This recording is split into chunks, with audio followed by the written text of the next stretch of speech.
Don't be naive. We're not naive. That's the scary part. Joining us now, they think we are, with reactions, former commander of the U.S. Naval Forces Europe and Africa, Admiral James Fogo. Admiral, great to see you. What was your reaction to that response? Well, what I think we have in the form of the ambassador Qin Gang is another one of the wolf warriors, Brian. Used to be, I had met the previous ambassador, Shui Chengkai. He was educated here in the United States at Johns Hopkins. He was a diplomat. These guys are not. Both Wang Yi, the foreign minister, and Qin Gang have carried a message after the 2-hour meeting between President Biden and President Xi to try to resolve the crisis. And you just saw what he said. Don't be naive. We know thanks that, very much for that. And we know that as the ally of Russia, you could stop this in a second. As soon as you don't backstop and buy their oil, continue to supply whatever they need, this would be over in a moment. They have the leverage. Obviously, they know that. Did not like to be challenged for that, and you didn't see much diplomatic skills. But while we're focused over there, China's happy we're not focusing here as we take a look at this map. Now, you have had me point out these 3 islands here. What's significant about these and what China did? This has been going on for a long time, Brian. This is like the boiling frog scenario in the South China Sea, and pointed out starkly by my good friend Admiral Chris Aquilino as he flew a P-8 over that area. These islands, which are nothing more than rocks or shoals, have been filled with sand and concrete and turned into something akin to a stationary aircraft carrier that allows China to project power outside the first and second island chains. So you can see an airstrip there. Right. They're well defended. And if there was ever a conflict in the South China Sea, it would give them a logistics hub and an ability to move their forces forward against whatever is coming back at them.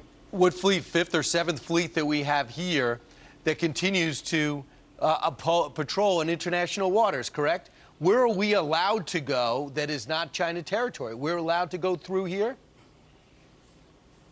Absolutely. I mean, you saw that P-3 fly over airspace the other day, and they were warned by the Chinese. Right. But this is international airspace. These are international waters. The Chinese have this artificial claim of something they call the 9-dash line, or the Sansha Prefecture. It's the largest prefecture in China, but it's the smallest amount of land. It's these islands and all the water, and they've declared under domestic law that they own it. These are contested areas by other countries like South Korea, Japan, Vietnam, the Philippines. You know, we're talking the Spratlys, we're talking Scarborough Shoal. These islands don't just belong to China. They've simply taken them. All right, so they always think long term.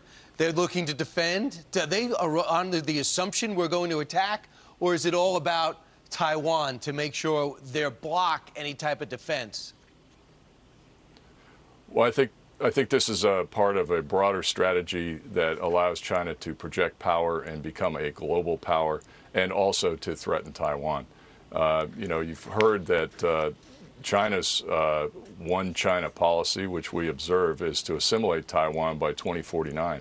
But the previous commander of the Indo-Pacific said that he expected that to happen within the next 6 years, by 2027. Right. And so that could be a peaceful reunification, or it could be violent like the Ukraine, which is why I think Xi Jinping is reluctant to criticize Putin for the war crimes and the crisis that he's created in Ukraine. Right, Admiral. We have to flood that country with the arms necessary to defend themselves. I think we are learning something from Ukraine, I hope. I hope we do just that. Thanks, Admiral. Appreciate it.